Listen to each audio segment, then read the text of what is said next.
I'm Malcolm Van Delst, and this is an excerpt from Do the Wrong Thing, a book series or extra long novel that opens with a woman trying to kill herself. She says, "I don't know why I tried to do this," and by way of explanation, tells her life story. We're in book 2. Previously in Do the Wrong Thing, Ava started sketching at art galleries, dealt with come-ons from professors, and was blown away by the art movie Eraserhead.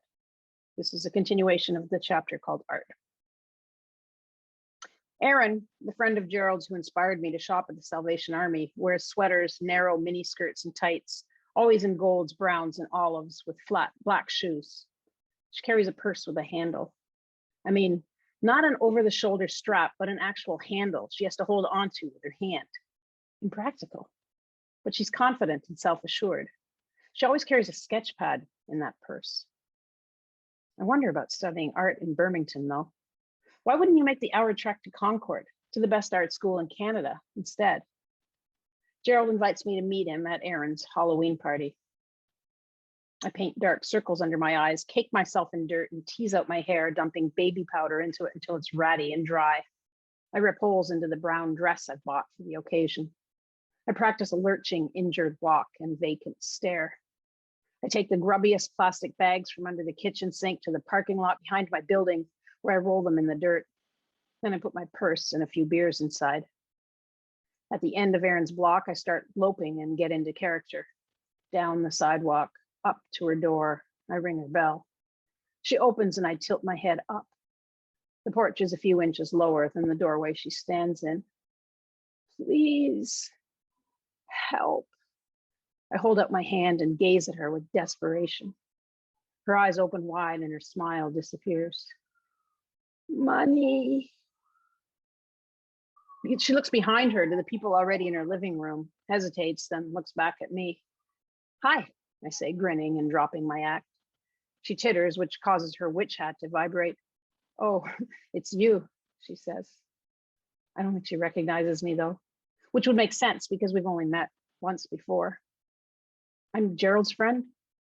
"Oh, he's not here yet." A smile returns to her face, "But come in."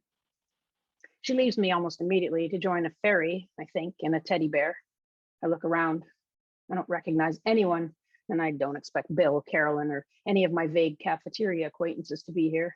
So I join 2 guys, a scarecrow and an 18th century gentleman, talking about Rousseau. I rummage in my bag for a beer.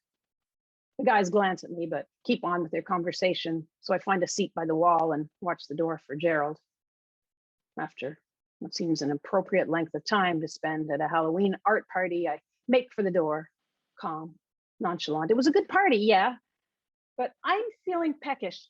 Oh, wait, there's food there.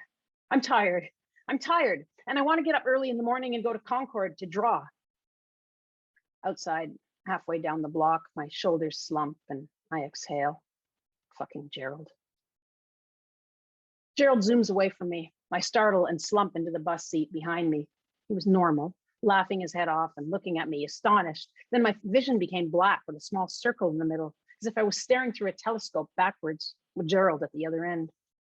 I look down at the sign in my hands. It's in a circle of black, too, tiny, like it's 50 feet away. A few seconds ago, I had reached up and grabbed it from above the bus seat. "Change how you think about schizophrenia," it says. I thought it'd be funny. I'd take it home and put it on my wall. I look back up at Gerald and smile weakly. He's no longer in the circle. What was that? A hallucination? Oh my God, I'm schizophrenic. I am schizophrenic. Everyone at the back of the bus is quiet and staring at me. When a stop comes, I leave the sign under the seat. Ever since I was about 20, whenever schizophrenia is mentioned, I get dizzy, my head aches, and my stomach rolls. Even now, when I type this, my stomach lurches and my brain feels like it's detaching from behind my eyes. I worry. One wrong move and I'll be on the street, knife in hand, raving at people. Is it possible? Could I be that close to being completely batshit insane without ever yet crossing the line? If you're offended by my characterizing a person on the street raving and slashing as schizophrenic, if you want to say, "Oh, but now with medication," yeah, I know. But Ava, you are stereotyping. No, I'm not. Schizophrenics without medication can find themselves raving on the street, knife in hand. And as I said, it's the word schizophrenia that brings up these images, not mental illness, bipolar insanity, or anything else. I print my spoon poem onto a white poster board, each letter a different bright color and a different style: loopy, curly, rigid, block, narrow, fat, lowercase, uppercase, backwards, sideways.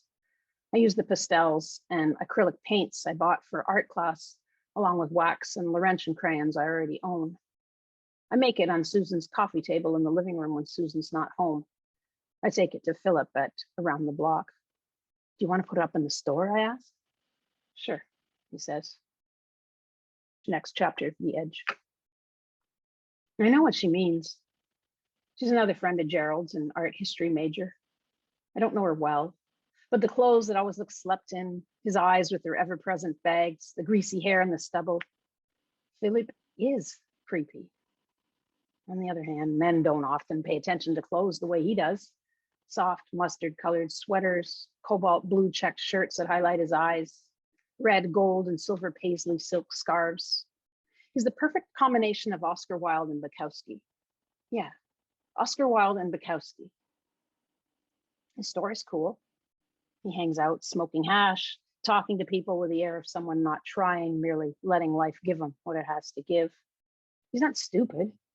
He has no ambition, but he sells clothes for a living. He's not a philosopher or out to change the world. He travels when he wants. And when he's in town, he hangs out at Around the Block and gets high. I'm not looking for the love of my life. I smoke hash with Philippe and his friend Ron. We talk about art and Hegel. I look at clothes. The store is full of cardboard hand-lettered signs.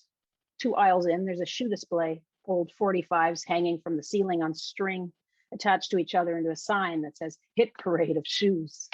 It's goofy and frivolous, but if you saw the lettering and the flowers drawn around the text, someone had deeper than fun, love. Someone made this playfully, with love. The store is shallow, with a till on the back wall facing you when you enter. To your left, there's racks of coats, pants, frilly tops, and plastic toy and hard candy-colored dresses. Light from a single pane, debris-spattered window cuts through the racks. If the window was clean, Philip could turn off the lighting, but then you wouldn't see my poem, above and slightly left of the till. I keep running into a guy with brassy, dyed blonde hair. He's always got a sketch pad. Can I see? I ask one day. He's sitting on a ledge in front of a grassy area at Birmingham U, drawing. He tilts his book. Big fat creatures with tiny legs whose heads meld right into their bodies, with elaborate text above them saying things like, I'm lonely, be my friend. Can I take you out for coffee? I blurt, staring at a spread that has panels on one side and characters and lettering pell-mell on the other. Oh, he says matter-of-factly. My girlfriend might not like that. I nod, fixating on a fat green male character gesturing with his fist at the sky. When I look up, he smiles. He's a really nice guy. I'm having an art show in a couple of weeks, he says. Come if you can. He gives me a card. It's in a little gallery downtown, very underground.